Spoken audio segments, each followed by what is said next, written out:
This is Sportscentre.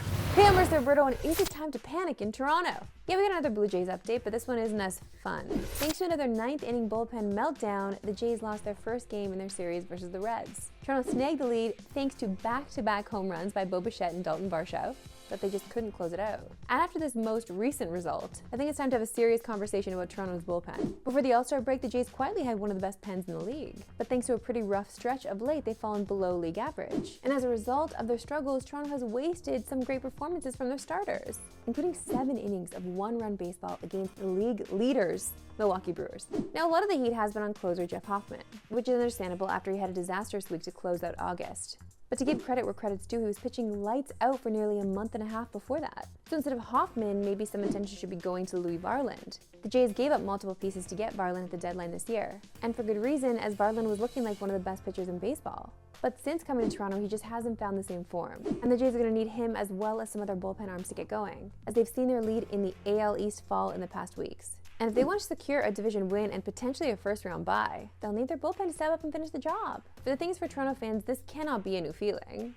This is the same rinse and repeat. So you need to make it to the line to be scared enough for your team to make it or not. This is how we ride. To football now, and we're just 2 days away from the kickoff of the NFL season. And we got some pretty big news about who else, Micah Parsons. According to Adam Schefter, he's been dealing with a lingering back injury and may need epidural injections before game 1 against the Lions. There's a joke in there about delivering naturally, I'm sure, but not for Micah. The injury has not kept Parsons out of practice, as he suited up for Green Bay Monday. But if the injury limits him or keeps him out for any period of time, things can get rough for the Packers real quick. Green Bay opens their season with 2 tough games in a 5-day span. And let's not forget they find themselves in the NFC North, the division that set the record for most wins in a single season just last year. So if they have a slow start thanks to this Micah injury, it could catch up with them by the end of the season. It's weird how the turntables here. Is Jerry Jones happy about this? Like, what is that guy thinking right now?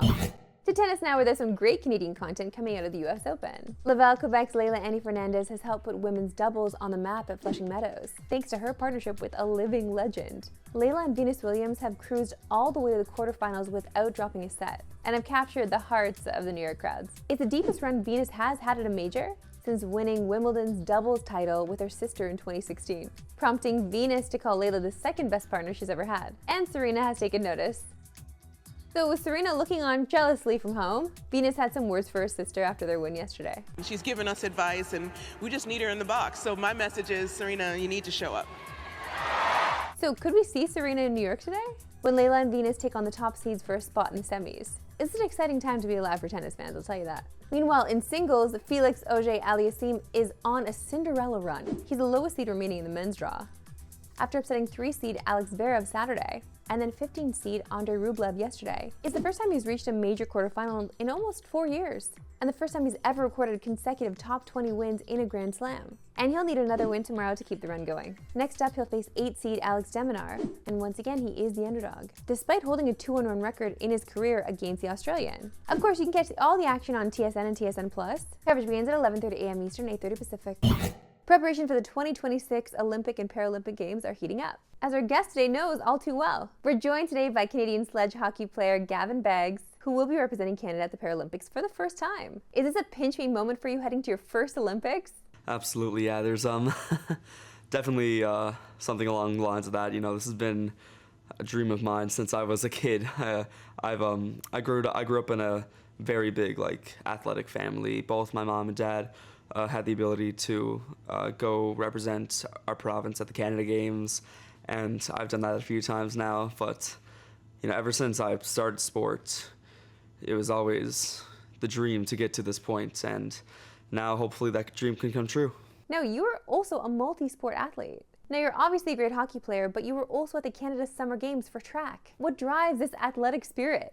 There's a lot of aspects to that. You know, I want to make my family proud. You know, they've definitely pushed me to be my best self in the best way possible, and I'm really grateful. They've been with me through my entire sport journey, and they've been really helpful. I want to help represent Canada well. You know, to get to wear the maple leaf on the front of your jersey is a special moment and a huge honor. So getting the ability to do that is something that anyone in Canada has always dreamed of. And it's obviously, a personal thing. Everyone wants to achieve greatness, no matter what that means for you. That can mean, winning a gold medal for your school, or getting a gold in Paralympics or the Olympics. So there's a lot of factors that work into it. Gavin, thanks so much for joining us. Best of luck in your Olympic journey. Thank you very much. That's it for me today with Super Pick and Roll 3 Eastern, no Pacific. Have a good one.